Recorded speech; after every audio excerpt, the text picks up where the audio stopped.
MRT นะครับจากท่าพระไปวัดสถานีวัดกองเดี๋ยวเราจะไปกันเดี๋ยวเราจะพาชมแต่ละสถานีนะครับก่อนวัดกอง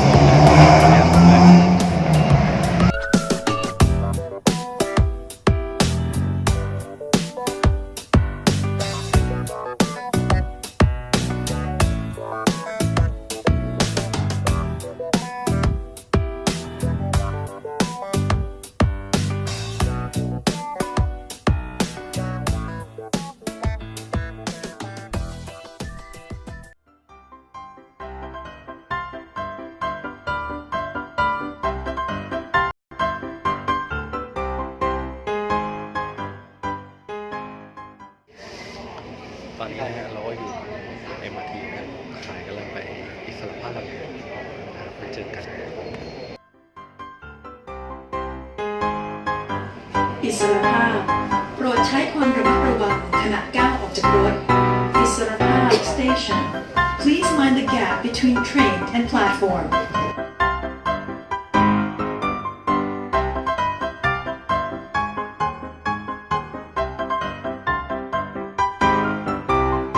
สวัสดีครับนี่เรามาถึงหน้าสถานีอิสรภาพนะก็ไม่มีอะไรมาเดินเล่น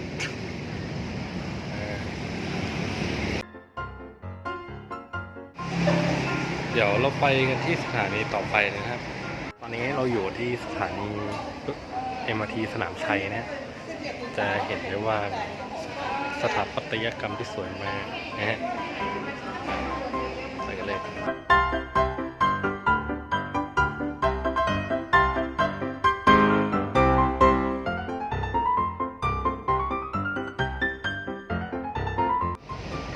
เนี่ยเดี๋ยวนี่ได้แล้วของสถานีอะไรวะสถานีสนามชัยสถานีสนามชัยนะ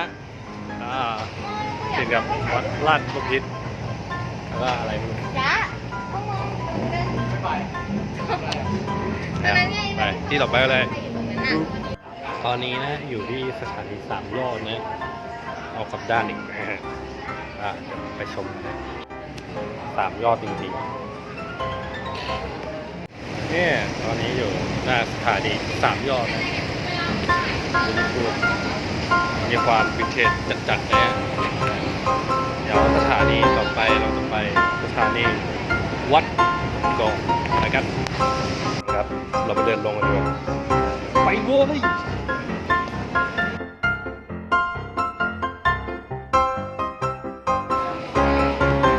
นี่ถึงสถานีวัดบางกรเรียบร้อยเวลิกูด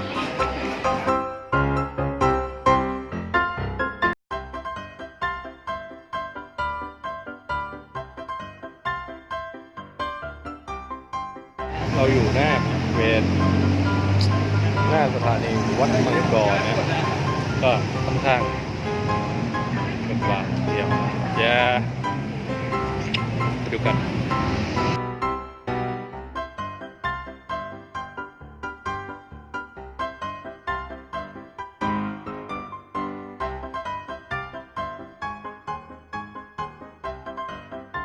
จบกันไปแล้วนะฮะกับคลิปที่พาชมแต่ละที่ของMRTครับบ๊ายบาย